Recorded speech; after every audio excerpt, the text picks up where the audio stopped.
Welcome to the England Rugby Pod.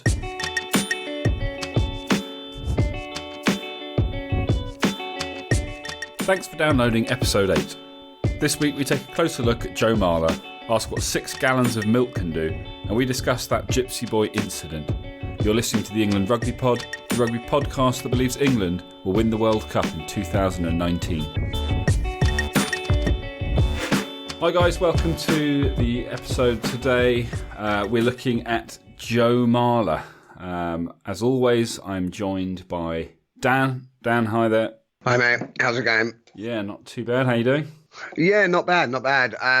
It will be today. Will be quite a good one for me actually. I don't know much about Joe Marler, to be honest. Probably outside of his international career, I will be fairly unknowledgeable. So it'll be interesting to see what you've managed to dig up on him. Well, there's a few bits. I'm sure there's plenty I've missed, but we've got a few bits to talk about. But just before we get started, I actually just wanted to have a quick chat. Something that we both felt very strongly about, and I know it's not just us, but it seems that certainly England fans, and I think Lions fans in general, seem quite put out by the fact that Joe Launchbury didn't make the Lions squad. Now, I was listening to another podcast, and Jim Hamilton was talking about this exact situation, and I found it really interesting. So I thought I'd share it with our listeners and with you. So, like everyone, I suspect I had these strong feelings that Joe Launchbury has been epic for England, and 100% he should be included in the Lions squad. But he pointed out something which I hadn't considered, and that's the way that you pick your second row and the different roles that they play. Basically, what he said was there are 2 types of second row. There's your kind of enforcers, your kind of big guys, the jumpers, pretty obvious what their job is. And then there are the line-out callers, so the guys that are actually running the line-outs. Now, we know that George Cruz is a line-out caller. It's one of the main reasons he's been called up. He's key in that respect.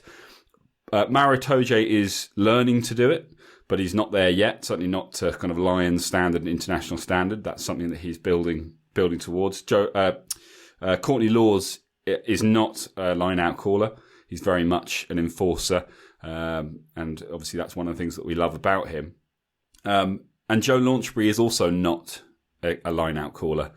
And so what he said, and what I found quite interesting, was that the reason why they've gone with Alan Wynne-Jones, whether you believe that he's should be there on form or not, is the fact that he is a line-out caller. So you've only got Cruz and Jones who call line-outs. So it's interesting because it effectively means that you take those 2 out of the equation and say, well, Launchbury was up against Henderson, who does a bit of both, Itoje and Laws, and that's who he missed out to, rather than all 5 of them. But it's also interesting because if something does happen to Alan Wynne-Jones, and at the moment he's injured, and there's question marks over whether or not he will be fit in time to go on the tour, it probably won't even be Joe Launchbury that replaces him at that point. You're probably looking at someone like a Devon Toner. So, yeah, I don't know what you think about that.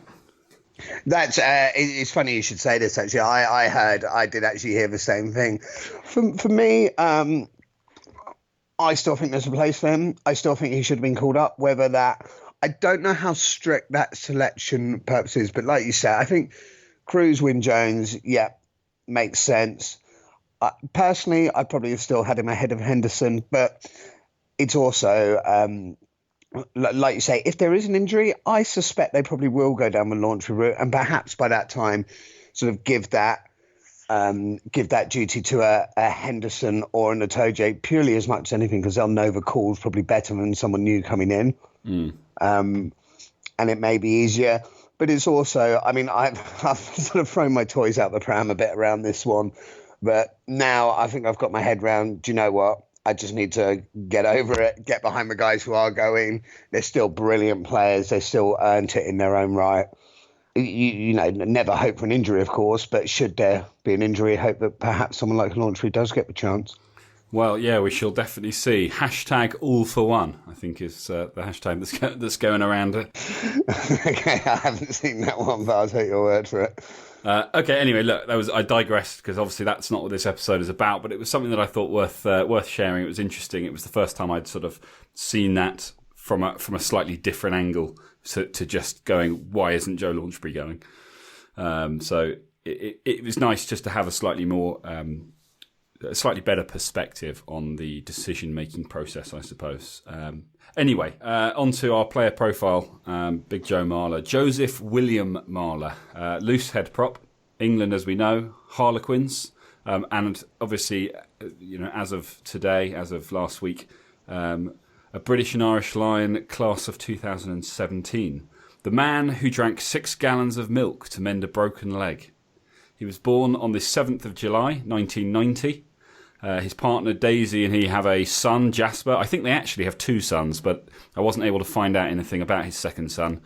And that may not, he may only have one. That may be why I couldn't find anything. But one son, definitely Jasper. 2 black labs, Rufio and Cozy. You're a dog man. You'll be pleased to hear he's also a dog man.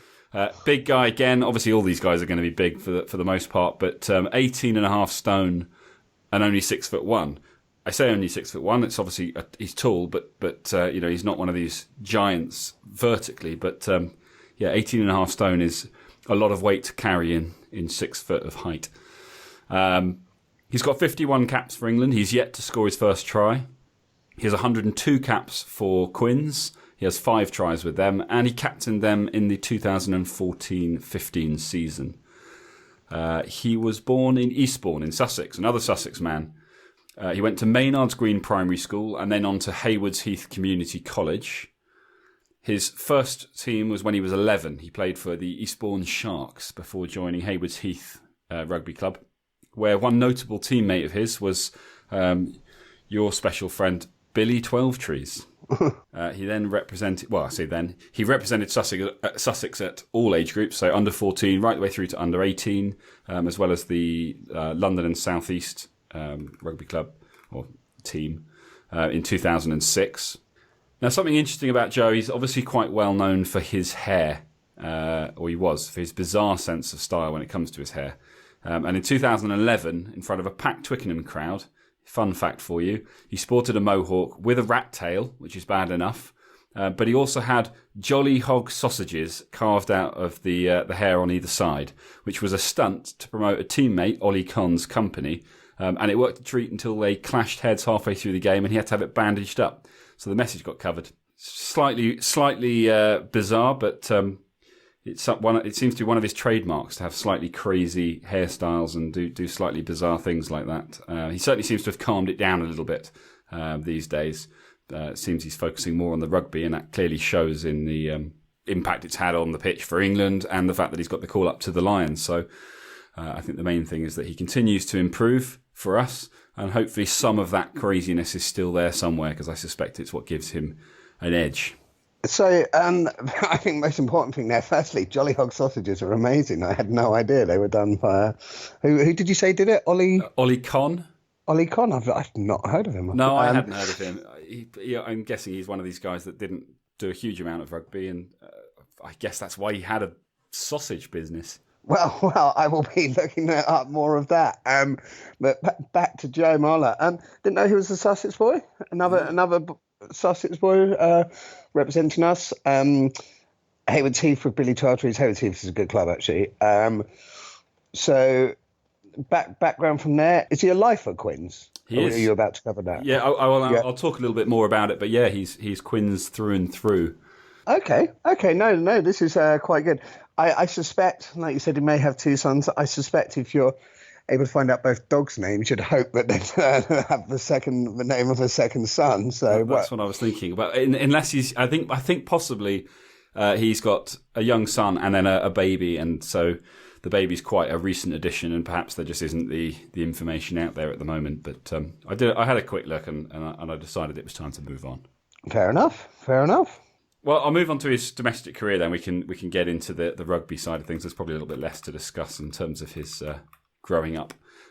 So in 2008, he joined Quins, joined their academy, but he was immediately sent on loan to Worthing. So although he has been with Quins since the beginning, he was literally he was in and then straight back out again on loan to Worthing for a year. The following year, he remained on loan, but he moved to Esher in the Championship, so good step up in terms of experience.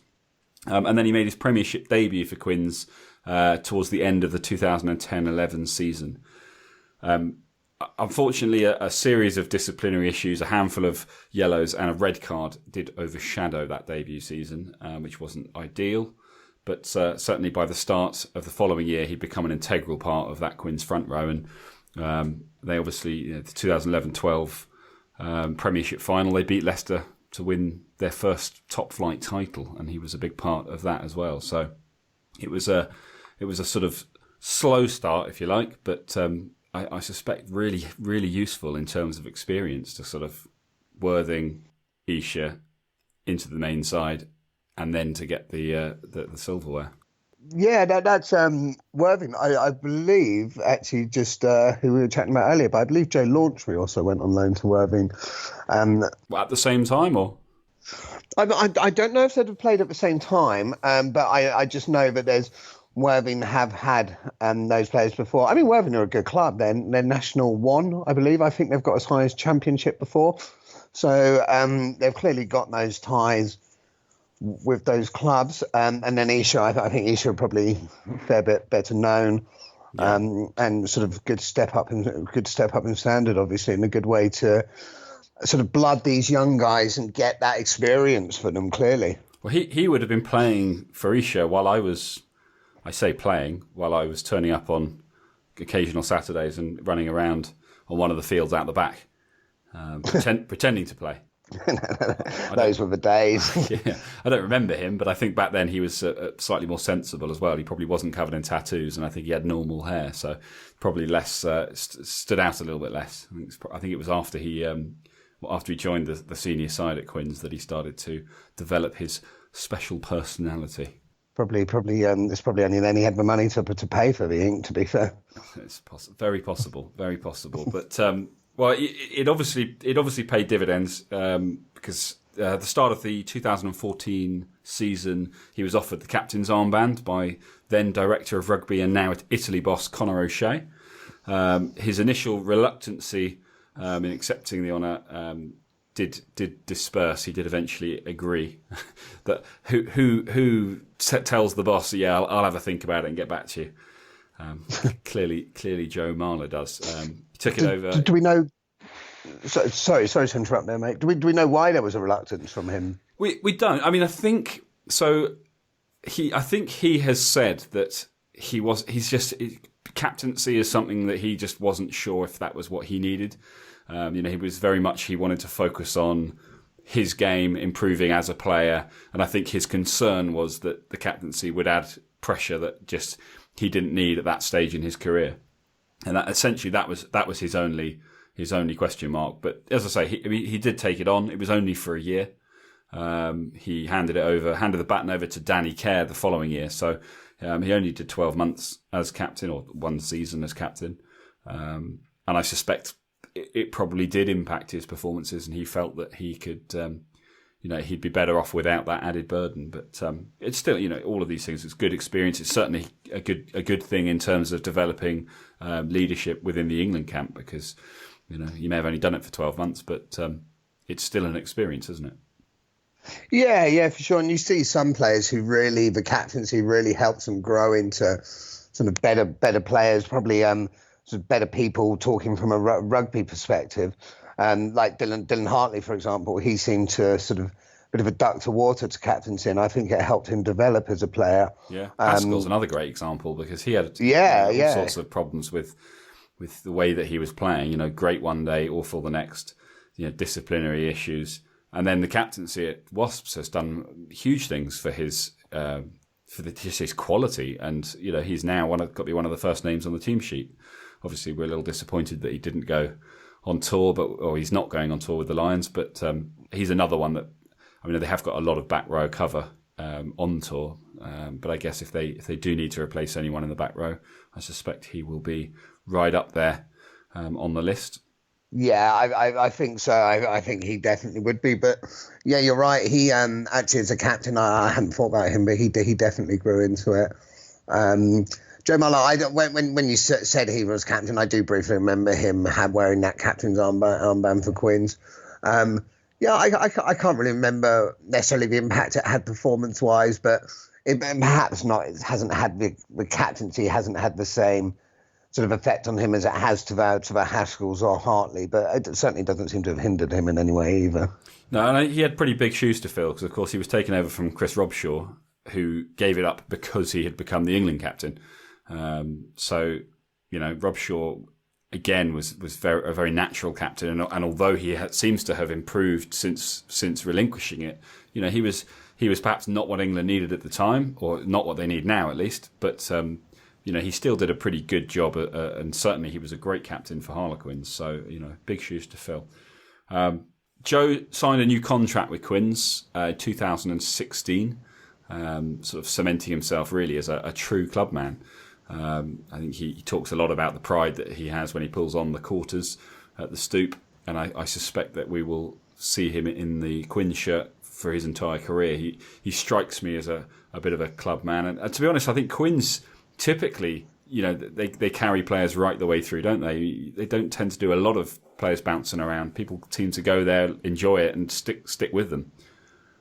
But they certainly seem to stay there a long time, don't they? I think Quins must be doing something right with regards to being a sort of welcoming environment for those players. It's interesting, the 3 profiles we've done so far all have been, Dylan Hartley, I know, had a stint with Worcester Academy, but realistically, they've all been lifers for their club, which is which is quite interesting, and a good thing to know.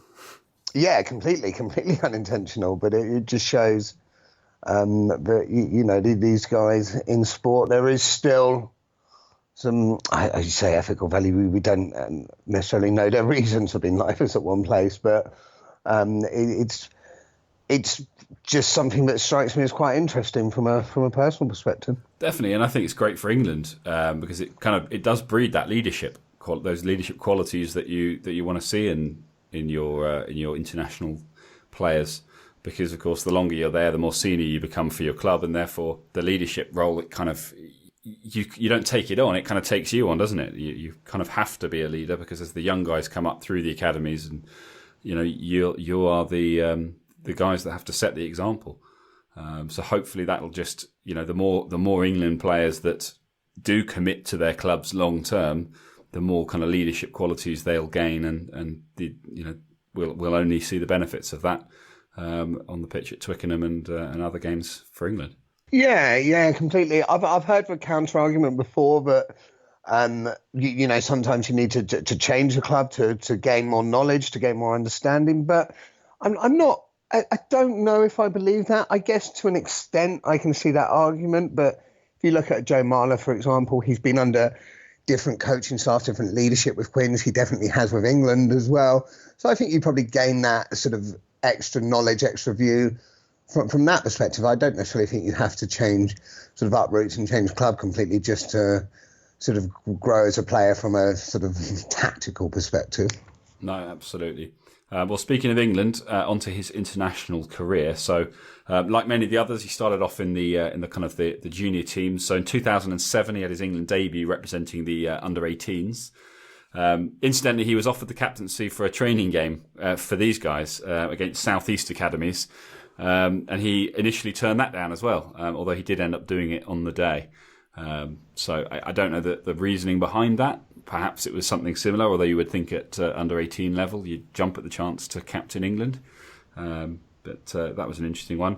2009, he was selected for the under-20s for the Six Nations, but he was actually injured for the duration, so not the best under-20s debut. He was, however, fit for the Junior World Champs that summer, and he made his debut there. His under-20 Six Nations debut came the following year, and that was against Wales, where he scored twice. The same year, he was also called up to the senior squad, which is interesting. So he was called up as cover for Dave Wilson, the same year as he had his under-20 Six Nations debut. And although he wasn't actually required and never got used, he did remain with them until 2011 when the Saxons called him up. And then in 2012, he finally got his first senior cap, and that was against South Africa during England's summer tour, in which he played in all 3 tests. I think as of the Wales game, the Gypsy Boy incident, which we're going to come on to, I think he'd only missed 4 games for England since debut. That is quite impressive from his perspective, and I think we can maybe give a pass if your wife's going into labour with your son as well. So absolutely. So that's done well, especially in such such a combative position. He's done well to sort of play every game because it certainly must take its toll on the body. Yeah, sorry, I was going to say, speaking of which, it just reminds me earlier when you said the man who drank 6 gallons of milk to fix a broken leg. Is this, so, I mean, obviously we all hear that sort of milk's good for the bones and things for calcium and that, but is this sort of a bit of an antidote, or is this actually, is this genuine? He was drinking it to try and get his leg fixed as quick as possible. Yeah, no, we are going to come on to that. It's part of, because it was just before the 2017, this year's Six Nations, wasn't it? So we're at 2015 now, Dan. You're sorry, you're jumping the gun a little bit. Yeah. So just to hop back to where we really are, I'll come on to the milk in just a minute. 2015, he was part of that England side that obviously crashed out of their home World Cup in the group stages, and according to him, this hit him really hard. His discipline became an issue. Following that, he made a lot of mistakes on the pitch. He started to see a lot of cards, and obviously, as we all know, in 2016, after Eddie Jones was appointed the new boss, despite playing a pivotal role in that Grand Slam, there was obviously that infamous Gypsy Boy scandal, and we're going to do a whole segment on that at the end, because I think that when we get onto it, you'll see why. But I feel that needs to be talked about. Following the aftermath of that scandal, he basically decided that he needed psychological help. He ruled himself out of the England summer tour to Australia, which was obviously one of England's crowning achievements over the last 14 months or so. He just said that he wasn't going to go. He needed to sort his head out. He needed to spend more time with his family and his kids and just take back control of his life, is what he told various people that interviewed him. And it was a massive call because, I mean, that was a time when England places were so competitive. Ruling yourself out of a tour to Australia would have been a huge risk. He did it, as he says, with the full support of Eddie Jones, but still, a big shout. And given the players that are sort of fighting for position, it was a huge risk. But he did return to the England fold for the Six Nations, so it paid off, and it certainly seems to have done something positive to him. He seems to be in a better headspace, certainly. Yeah, he seems to, like you say, it was a big call. Perhaps just from a purely sort of selfish perspective, he may have got a little bit lucky with Mako obviously being injured. When sort of Joe Marler ruled himself back in. True. It is a big call, but like you say, it does seem to have paid off. And I think, it's not for us to say, well, where his head was at. We have no idea. But if your head's not in the right place at that level, I think we've seen it before, perhaps, where you do need to take sort of a step back, and otherwise it can start affecting performances, and you can see people who make rash decisions. Like you said, them getting out the World Cup affected him.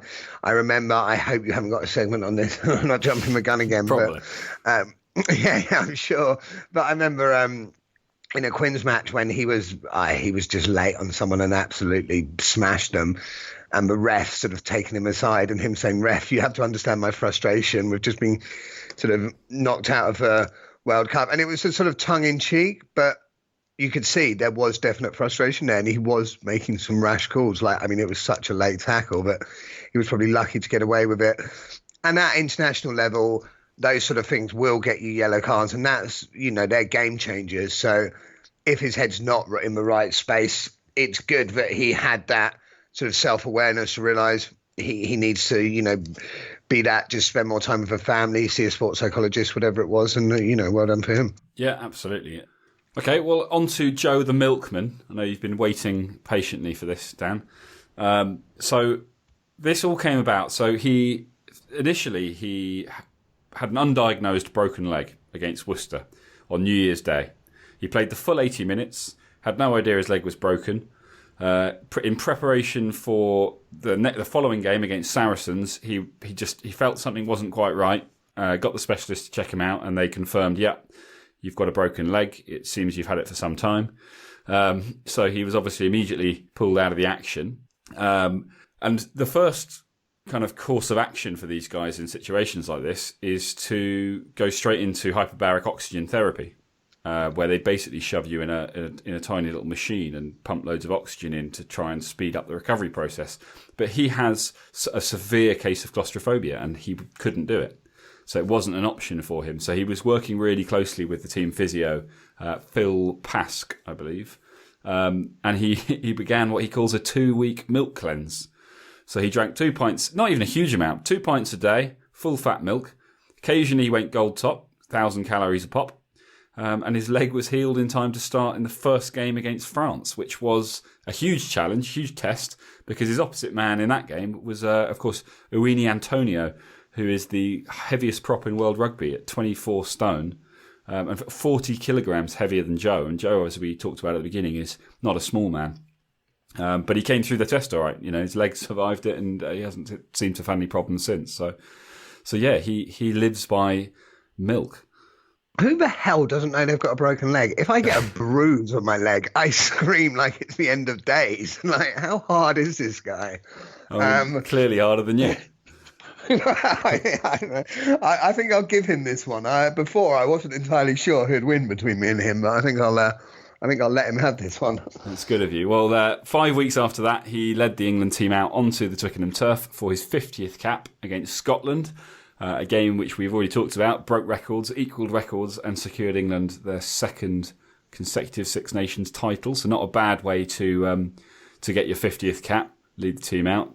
In total he now has 51 caps for England, but as I mentioned, he's still holding out for that elusive first try. Come on, Joe, sort your life out, mate. Like, just get over that whitewash. He'll probably get a hat-trick for the Lions now. yeah, he probably will, won't he? I mean, no, that's not, I think the props earn all the tries. They don't necessarily get the glory, but I'm pretty sure they do most of the grunt work to get us there, so I think we can probably let him off that one. I think Dan Cole's the highest scoring prop in England rugby history with 4 tries. So I think even just 1 try is obviously a feat when you're playing up front. So the big kind of I guess if you want to call it scandal, don't know if I like that word for what this was, the sort of the disciplinary issue that came in that Wales game, the Gypsy Boy game. Just to sort of give some background. So there is a video of this. I've put it onto the website, www.englandrugbypod.com. You can go and see for yourself. But on the 12th of March 2016, England hosted Wales in the Six Nations. It was a strong performance for England, although Wales did have a kind of a late, desperate comeback. And if you ask a Welshman, he'll tell you that if there were 3 more minutes on the clock, Wales would have won. But I think England had dominated so much in the first 60 minutes that they probably went to sleep a little bit, which is how Wales managed to sneak back in. Nevertheless, it was an England victory, but it was marred in controversy because of this incident that seemed to go on to become some kind of a global talking point. Joe Marler just called Samson Lee a gypsy boy. Samson Lee, I think, is of... What's the PC term? Did you say of gypsy descent? I didn't know you weren't allowed to say gypsy. I guess Romany, that may be offensive to him. Maybe he's not of Romany heritage. I think you can say gypsy. I think because he called him a gypsy boy, it somehow became a derogatory term. I mean, look, don't get me wrong. It was a derogatory term. It was said in a derogatory way. Should he have called him a gypsy boy? No. Is it racist? Not in my opinion. It was claimed as being racist. That was the big thing. I don't think it was racist. I mean, things get said in the heat of battle, as it were. That's true. It's not an excuse, but it's a fact. But he apologised to Samson Lee at half time. He apologised again at the end. Doesn't sound like a hate crime. I've heard of worse. You don't often see real racist hate crimes immediately being apologised for, do you? So I found it bizarre that it was made in such a big deal. I mean, even in the post-match interview, Samson Lee described it as banter. Warren Gatland backed that up and agreed, yeah, it's just banter. And then, of course, social media started going nuts, saying, you can't call it banter, it's racist, it's this, it's that. And suddenly both Lee and Gatlin were in agreement that Marler's behaviour was unacceptable and that he needed to be punished. It was bizarre. It was really bizarre. So then over the course of the following weeks, as kind of talk all turned to sanctions and fines and possible criminal charges and all sorts of rubbish, Conor O'Shea actually, this was interesting, he finally kind of came forward and just said, hang on a second. No one's showed any interest in the comments that were aimed at the English players. There was evidence of English players being called posh English C-bombs. I know we've said we don't mind a bit of swearing, but I'm going to draw the line at the C-bomb. I think we'd struggle to justify that one, but yeah, go on. And it means I've got to mark the pod as explicit, and I'd rather not.